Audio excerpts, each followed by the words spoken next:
आप देख रहे हैं पहरेदार आंखें यूट्यूब चैनल। शुरुआत करते हैं खबर की। भारतीय सेना के द्वारा पाकिस्तान में मौजूद आतंकी ठिकानों पर किए गए हमले को ऑपरेशन सिंदूर का नाम दिया गया है। भारतीय सेना का यह हमला कश्मीर में स्थित पहलगाम आतंकी हमले का करारा जवाब है। इस हमले के बाद हर जगह देश की दो बेटियों की सबसे ज्यादा चर्चा हो रही है, जिनमें से एक कर्नल सोफिया कुरैशी हैं तो दूसरी विंग कमांडर व्योमिका सिंह हैं। ऑपरेशन सिंदूर की कामयाबी से देश भर में खुशी की लहर दौड़ गई है, खुशियों का माहौल है। इसी क्रम में रामपुर जनपद में मुस्लिम महासंघ के अध्यक्ष फरत अली खान ने अपने आवास के निकट मुस्लिम समाज के लोगों के साथ मिलकर मिठाइयां बांटी हैं और जमकर भारतीय सेना की प्रशंसा भी की है। पाकिस्तान के आतंकवाद को खत्म करके ही वापस लौटेगी, या इन्हें नाक पकड़कर नाक रगड़कर हिंदुस्तान के जूतों पर पाकिस्तानियों को माफी मांगना पड़ेगी और आतंकवाद को जड़ से खत्म करना पड़ेगा अगर अपने आप को अस्तित्व में रहना है। पाकिस्तान ना तो इस हैसियत में है और ना पाकिस्तान की औकात है कि वो भारत के ऊपर हमला कर सके।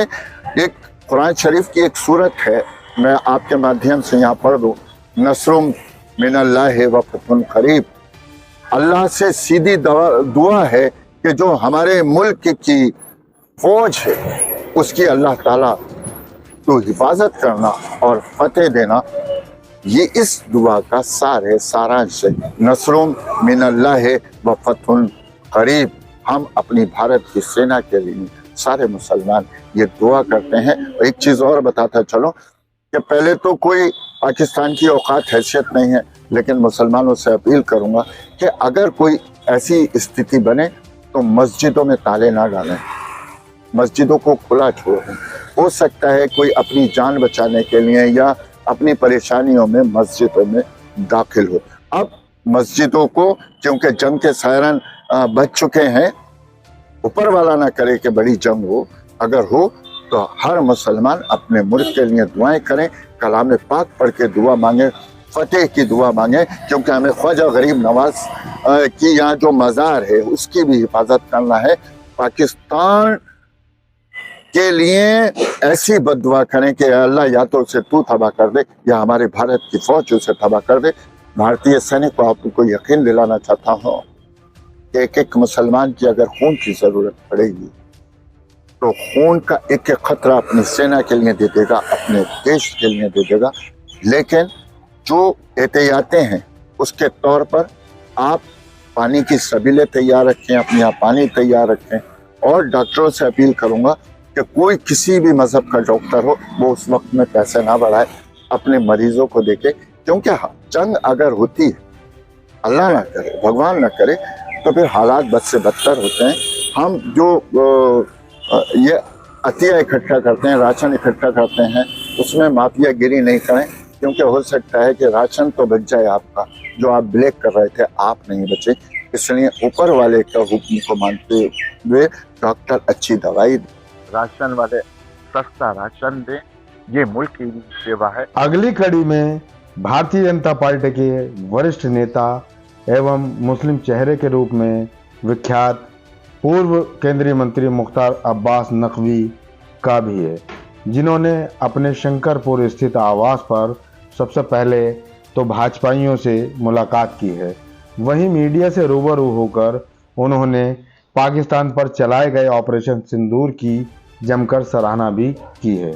भी शहीद हुए, इसको लेकर क्या कहेंगे? जो देखिए, हमारे सुरक्षा बल मजबूती के साथ और मुस्तैदी के साथ इन आतंकवादी दरिंदों, उनके दाताओं और आकाओं को जो है वो जो दंड दे रहे हैं, वो दंड जो है उनके दुस्साहस को और उनकी जो दुष्टता है उसको जो है वो पूरी तरह से जो है वो ज़मींदोज़ करेगा। एक चीज़। दूसरी चीज़ ये कि एक चीज़ सबको समझना होगा कि आज जो है वो भारत जो है वो बहुत बदला हुआ भारत है। ये नया भारत है और वो भारत है जो अगर आप जो है वो इस तरह के जुल्म और जुर्म की जल्लादी जमींदारी करोगे तो वो ज़मींदोज़ करेगा उसको। तो आज सर्वदलीय बैठक भी बुलाई है, तो क्या विपक्ष को जिस तरह से इसको इसमें सब एकजुट मानते हैं, इस तरह की कोई देखिए जरूरत पूरा देश एकजुट है और हमारे देश की ये खूबसूरती है कि जब भी देश पर जो है वो इस तरह के दुश्मनों का जो है वो किसी तरह का भी प्रहार होता है,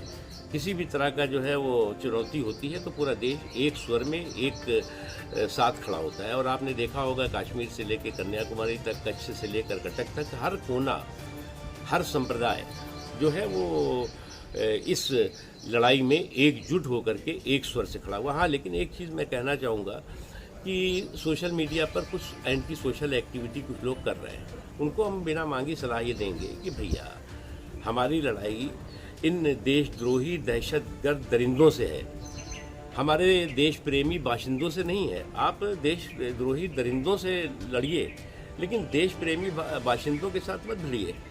और ये इस तरह की अगर जो लोग भी हरकतें कर रहे हैं सोशल मीडिया या कहीं पर भी, तो वो मैं कह सकता हूँ कि वो पाकिस्तान के प्रॉक्सी पार्टनर की भूमिका निभा रहे हैं, उन्हें बाज आना चाहिए इससे। पूर्व केंद्रीय मंत्री मुख्तार अब्बास नकवी ने पाकिस्तान को चेतावनी देते हुए कहा है कि पाकिस्तान को ये नहीं भूलना चाहिए कि भारत से टकराना आसान नहीं है, क्योंकि नरेंद्र मोदी के रूप में भारत में मजबूत प्रधानमंत्री मौजूद हैं। हम लोग बस क्या कहें। देखिए पूरा देश एक स्वर से कह रहा था कि गांडी उठाओ है अर्जुन, धर्म युद्ध की घोष करो। और जिन दहशतगर्दों ने, जिन दरिंदों ने बहनों का सुहाग उजाड़ा है, आज उनकी सल्तनत उजड़ रही है, उनका साम्राज्य उजड़ रहा है। और जो आतंकवाद और आतंकवाद के आका हैं, उनको जो दंड मिल रहा है, वो उस दंड से उनकी जो दहशत है वो साफ दिखाई पड़ रही है। आज जो है वो पाकिस्तान आतंकवाद की एक ऐसी फैक्ट्री बन गया है, एक ऐसी टेरिटरी बन गया है जिसके टुकड़े टुकड़े होना मानवता के हित में भी है और किसी भी मुल्क के हित में है। क्योंकि जो आज आतंकवाद है वो केवल मेरे मुल्क की प्रॉब्लम नहीं है, बल्कि संपूर्ण मानवता की प्रॉब्लम है।